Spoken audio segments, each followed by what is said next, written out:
So, I'm starting with a very simple video. This is on the basic argument for the existence of God, often called the cosmological argument, but my goal is going to be to make a somewhat simpler and a less, in some sense, less specifically cosmological form of it that seems to me pretty. It's harder to easily bypass compared to many of the common formulations. So this is the gist. This argument states that everything which is not fully does not have a sufficient reason for being in and of itself must have a reason beyond itself. And this is almost self-evident when you define the terms. If I do not contain within myself a full explanation for my own existence in every single part, then I did not come from, I need something else to explain my existence. So, you cannot get from Caleb the existence of the matter from which I originally began my life. I was not there to provide that. Neither did I contribute in my own way my own DNA. That was contributed by my parents. And so I myself have a large number of contributing reasons for my existence. So anything which does not fully explain its own existence requires something else outside of it to be a reason that it exists. Okay, it should be simple, I think. So when you go from that point, what comes next is, okay, well, where do we find something that has a reason for its own existence completely within itself so that it doesn't need anything else to provide the reason that it exists?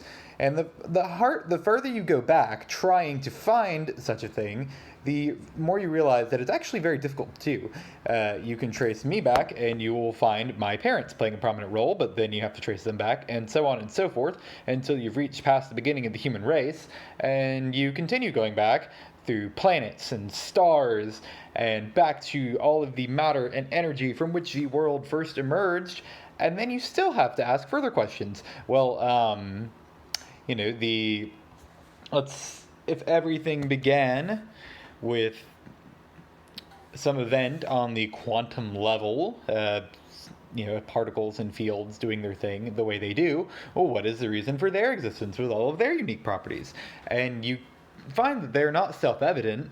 Physicists know that pretty well, that they cannot yet account in any particular way for why all of the particles and forces work exactly the way they do. They just do. They just are.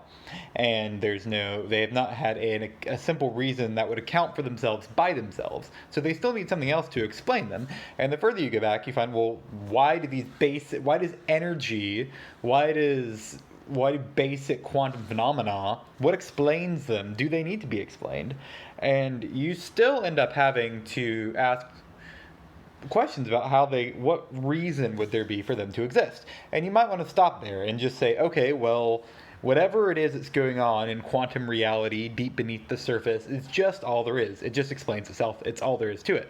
But you'll quickly find that actually doesn't work very well, because anything, and this is going to be the second key point, anything that would fully explain its own existence would need to be infinite. And why? Here's why.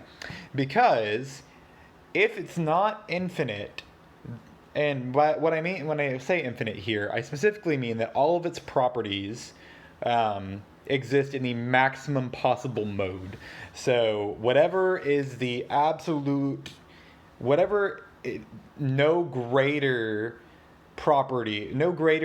way of that property being could be, that would be required. Because if something possesses a property in less than the maximum complete totality of what could be possessed, there would have to be a reason for it being limited. And if there is a reason for its limitation, then that thing does not fully explain itself, because there is some reason beyond it that has limited it.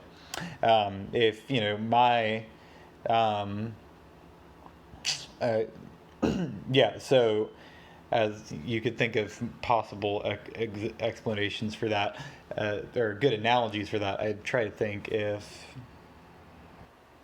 So you can think here, by analogy, an electric current. If you start with a full current, whatever the maximum is, then if in some point along a circuit, the entirety of the current is not passing through there, then something has to have been there to limit it. There's some reason, a resistor or some other part of the circuit has caused that particular part of the circuit to not have the full maximum unlimited amount of electricity that it could. And the same applies when we're talking about the properties of beings. Anything that exists, if it exists in a limited mode as opposed to the maximum and unlimited mode for whatever property we're talking about, there has to be some reason, something beyond itself that accounts for its limitation, and thus it cannot fully account for its own being. And thus whatever is that is at the end the self-sufficient, so that it needs no explanation whatsoever for its own being outside of itself, would have to be something that is infinite in every perfection. Whatever properties that it has, it's going to have them to the highest in the highest mode, the one without any additional limit, without any artificial limit or secondary limit. It's just going to be whatever is the greatest possible expression of that property. And so when you look at that and you try to find something in the universe that fits that description, you don't, because, well, I don't think anybody could easily point to, say, the basic rudiments of physical reality, subatomic particles, quantum fields, energy, etc., blah, blah, blah, and see that they... So you can't really imagine any of these basic elements, tiny fundamental subatomic particles, energy, quantum fields, blah, blah, blah, whatever, exactly how you want to identify it, strings, if you're into that.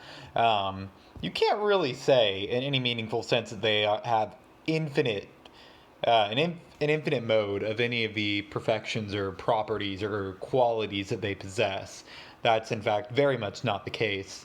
And so that leaves you with, there has to be something of possessing an infinite mode, or, and when I say infinite, don't necessarily think strictly in terms like extended infinity, but think in terms of without limit. And so there has to be something that exists in which the perfections or the qualities or the properties that are needed for all layers of being in the universe, there has to be some in which all of those exist in their highest and infinite mode. Some being, some real being that can be self-existent, self-subsistent, that does not need anything else to explain its reason for being. And if you have such a being that exists in and of itself and has every mode of perfection, or the highest form and unlimited degree of every good property of being in the universe, that's God. That's by definition God. And voila, you have a God. The end.